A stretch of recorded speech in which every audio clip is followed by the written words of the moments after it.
Bonjour, dans cette vidéo, je vais vous présenter les fonctions du mesureur d'épaisseur de revêtement, ADLGT10. Commençons par le branchement de la sonde. Lors du branchement, assurez-vous que le repère rouge sur la fiche correspond au repère rouge sur le connecteur de l'appareil. Ensuite, branchez la sonde et allumez l'appareil.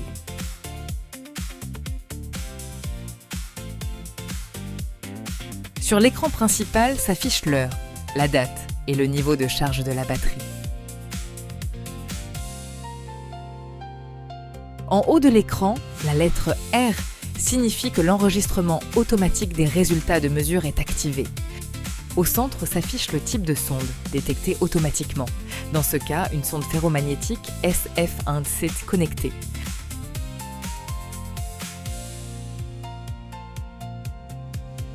En dessous s'affichera le résultat de la mesure. En bas de l'écran s'affiche la plage de mesure de la sonde connectée. Avant de commencer le travail, il faut effectuer la mise à zéro. Pour cela, la surface de la base doit être propre. Dans mon cas, la plaque d'étalonnage est déjà préparée.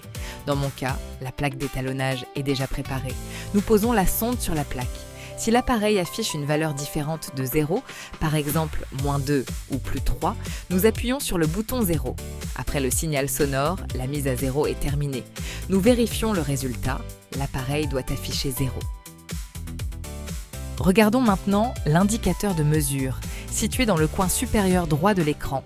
Quand aucune mesure n'est effectuée, l'indicateur est gris, cela signifie que la sonde est en mode d'attente. Lorsque la sonde est posée sur la surface, l'indicateur devient bleu, ce qui signifie qu'il y a contact. Une fois la mesure terminée, l'indicateur devient vert.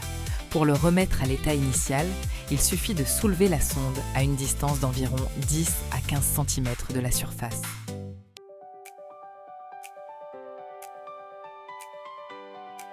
Parfois, la mesure peut être effectuée de manière incorrecte. Par exemple, si la sonde tombe sur une rayure ou une salissure de la surface. Donc, indicateur gris, aucune mesure n'est effectuée. Bleu, la sonde touche la surface. Vert, la mesure est terminée. Regardons maintenant les fonctions de l'appareil. Passons au menu. Première section, informations sur la sonde connectée. Ici s'affiche son nom, la plage de mesure et le numéro de série. Section suivante, limite. Ici, vous pouvez définir la valeur minimale et maximale autorisée de l'épaisseur du revêtement. Si le résultat de la mesure dépasse les limites définies, l'appareil avertira automatiquement l'utilisateur. Voyons comment cela fonctionne. Nous activons les limites et revenons aux mesures. Par exemple, mesurons un film d'une épaisseur d'environ 50 micromètres. L'appareil affiche 51 micromètres et met en évidence la valeur en rouge, car elle dépasse la plage définie. Pour supprimer l'avertissement, il suffit d'appuyer sur le bouton « Retour ». Mesurons maintenant un revêtement d'une épaisseur d'environ 250 micromètres. Dans ce cas, la valeur se trouve dans la plage autorisée et la mesure est effectuée sans avertissement. Section suivante, mémoire.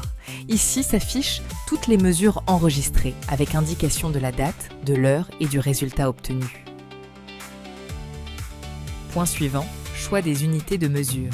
L'appareil prend en charge l'affichage des résultats en millimètres, micromètres et mille. Voyons ensuite les modes d'enregistrement des mesures. Il existe au total 4 modes. Les 2 premiers concernent l'enregistrement manuel. Premier, enregistrement cyclique. Dans ce mode, les mesures y sont enregistrées manuellement et une fois la mémoire pleine, les nouveaux résultats commencent à s'écrire par-dessus les plus anciens. Deuxième mode, enregistrement manuel sans écrasement. Quand la mémoire est pleine, l'appareil en informe l'utilisateur et les nouveaux résultats ne seront plus enregistrés. Les 2 modes suivants concernent l'enregistrement automatique. Premier, enregistrement automatique avec écrasement cyclique. Une fois la mémoire pleine, les nouvelles mesures ne seront écrites par-dessus les plus anciennes. Deuxième, enregistrement automatique sans écrasement. Une fois la mémoire pleine, l'appareil affichera une notification correspondante.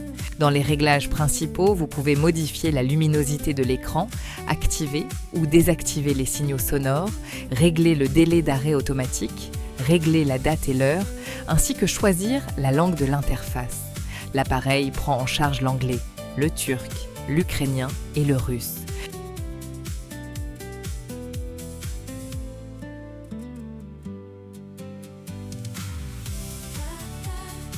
Dans le menu de service, vous pouvez effacer complètement la mémoire de l'appareil ou effectuer une réinitialisation aux paramètres d'usine.